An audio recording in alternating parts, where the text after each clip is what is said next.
Hello, bonsoir les Blaugrana, ça va ou quoi les phénomènes? Nouvelle vidéo actualité. Je sais que je me suis absenté et je me devais de le faire. Ouais, fallait un peu s'éloigner de tout ça avec ce qu'on a vécu face à l'Atlético Madrid. Une pause s'imposait tout simplement. Les phénomènes, on se retrouve aujourd'hui pour une nouvelle vidéo actualité. Hansi Flick aimerait un nouveau milieu de terrain et ce, dès ce mercato hivernal. C'est-à-dire dès janvier, là, le gars, il est chaud pour un nouveau milieu de terrain, sauf que le Barça n'est pas prêt à lui offrir ce cadeau. Lui, il veut, mais le Barça, ils veulent pas.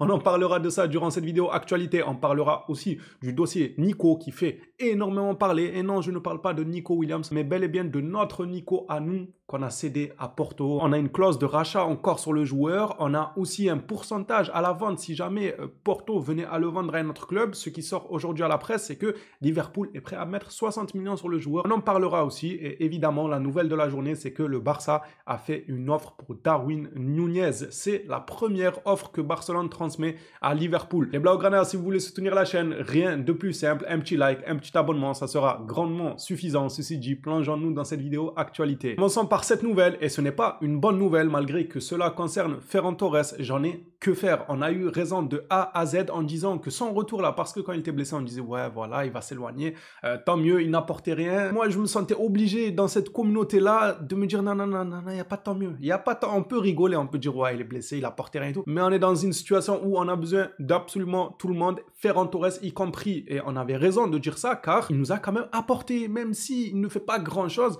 Mais ces derniers matchs, forcé de constater qu'il a été quand même assez utile, surtout quand on voit les prestations de Lewandowski. Quand Ferran il rentre et qu'il plante, bah mine de rien, on est bien content quand même qu'il ait planté ce petit but. Je ne dis pas qu'il apporte énormément, mais je dis que si lui il est blessé et qu'on se réjouit de sa blessure, quand Lewandowski fera une mauvaise prestation, on fait quoi? On va appeler Vitor Roque là-bas du Betis, il vient jouer, on fait quoi? On se regarde dans le blanc des yeux, on se force à continuer le match avec Lewandowski? Non, ça peut être intéressant d'avoir un joueur aussi détesté qu'il soit par la communauté Blaugrana, c'est toujours mieux de l'avoir. Là, il s'est reblessé, voilà. Ferran Torres sera absent 3 semaines en raison d'une blessure au mollet. C'est dommage, après là, on est dans un moment creux où on n'aura pas de match, c'est bien, ça amortit un peu la blessure. Au lieu de rater 3 semaines de compétition, peut-être qu'il ratera qu'une semaine de compétition où on aura 1 ou 2 matchs lors de la reprise, plus de peur que de mal. Et en parlant de Vitor Roque, Sport rapporte que Barcelone aurait décidé de vendre Vitor Roque. La nouvelle est sortie aujourd'hui, mais le pressentiment, lui, est présent du côté de Barcelone depuis son départ, tout simplement. Depuis son départ, il y avait déjà des bruits de couloir qui disaient comme quoi le joueur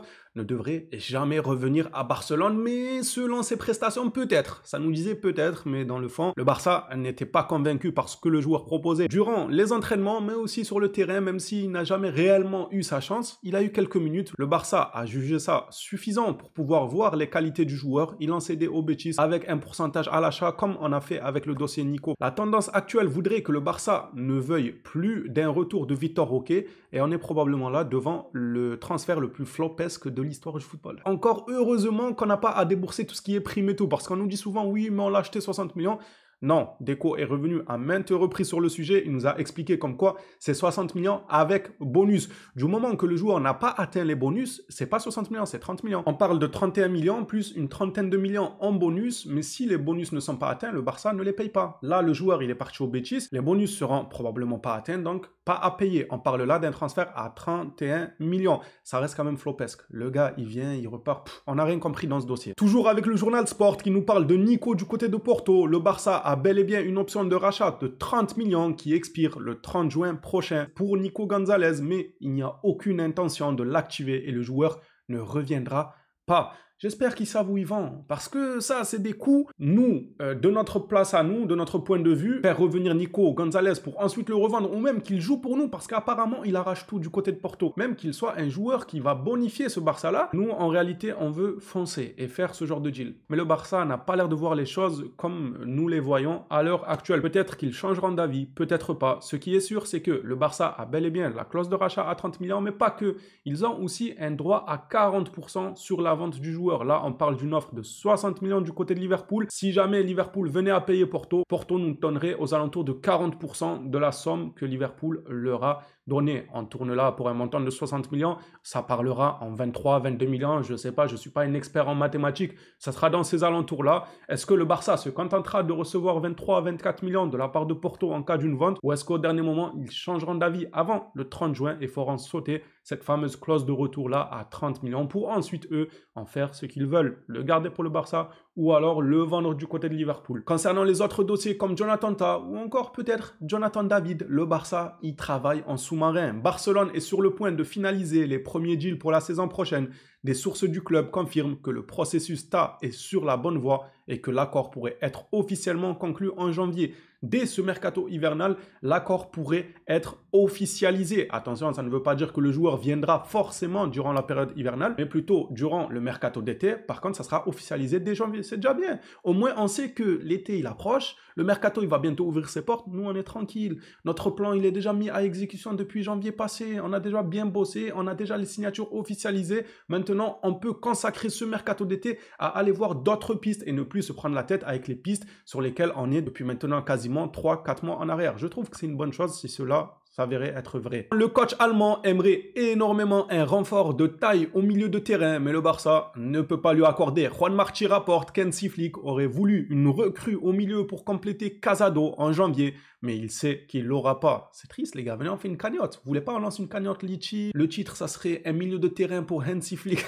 pour une nouvelle vie, je sais pas. C'est vrai que Casado, il est fatigué les gars. Après on nous dit oui mais pourquoi ne pas compter sur De Jong et tout. Flick n'a pas l'air de compter sur De Jong seul en 6, en double pivot, pourquoi pas, mais seul en 6, à l'heure actuelle, avec la blessure de Bernal, on n'a pas forcément un 6 pur qui pourrait remplacer Casado. Là est la vérité. Donc le gars, quand il se met à fatiguer et à donner des passes décisives à des deux pôles là de l'Atlético Madrid, voilà quoi, t'as personne pour le remplacer. Pour terminer cette vidéo actualité, on va finir par cette information qui est tombée aujourd'hui même. Le Barça aurait formulé une offre de 46 millions pour Darwin Núñez. La proposition des Blaugrana a été déclinée par la direction de Liverpool. Ça ne m'étonne absolument pas. Pour moi, Darwin, c'est une évidence vu le football actuel et l'état du marché actuel quand on parle de transfert. 46 millions, je pense qu'ils ont juste voulu tâter un peu le terrain, histoire de dire, on vous fait une offre, on voit un peu votre réaction et ensuite on ajustera notre offre. Parce que 46 millions, ça serait mais plus que bénéfique pour le Barça d'avoir ce genre de joueur. Pour moi, en tout cas pour ma part, avoir ce genre de joueur à 46 millions dans le football actuel, c'est quand même un sacré cadeau. Là, ça parle quand même en des dizaines de millions plus que ce montant-là pour moi. Cependant, il se peut que le Barça s'amuse à lancer une petite offre comme ça pour voir un peu la réaction de Liverpool. Ah, 46 millions, vous trouvez ça dérisoire, alors on va monter petit à petit. C'est mieux que d'offrir par exemple 70 millions et là Liverpool ils te disent bon ok 70 millions nous ça nous va, on te vend Núñez. Et toi, t'es là, tu vas gamberger, tu vas te dire, je me suis fait avoir. Ça se trouve, j'aurais pu proposer 50 millions, ils auraient accepté, ils auraient décidé de négocier un tout petit peu plus. Moi, je suis là, je pose directement 70 millions sur la table. Vous voyez là où je veux en venir ou pas? Moi, je préfère cette solution-là d'y aller crescendo, petit à petit. On offre 46. Si tu trouves ça ridicule, on augmente un peu petit à petit jusqu'à arriver au montant qui conviendra aux deux parties. Ça à prendre avec des pincettes, ça, parce que Núñez, du côté du Barça, franchement, on ne peut pas dire que ça chauffe énormément non plus. Ce n'est pas la piste qui chauffe le plus, surtout avec Jonathan David, qui est lui gratuitement, qui sera libre dès cet été, qui pourra faire souffler Lewandowski, être sa doublure, qui est qualitatif et tout ça gratuitement. Cette piste-là, moi, j'y crois pas pour le moment. On verra bien durant le mercato d'été ce que cela va donner. Les phénomènes, ceci dit, c'est déjà terminé pour cette vidéo actualité. Merci pour votre soutien indéfaillible. On se retrouve à la prochaine vidéo sur le Barça. D'ici là, prenez soin de vous les Blaugrana.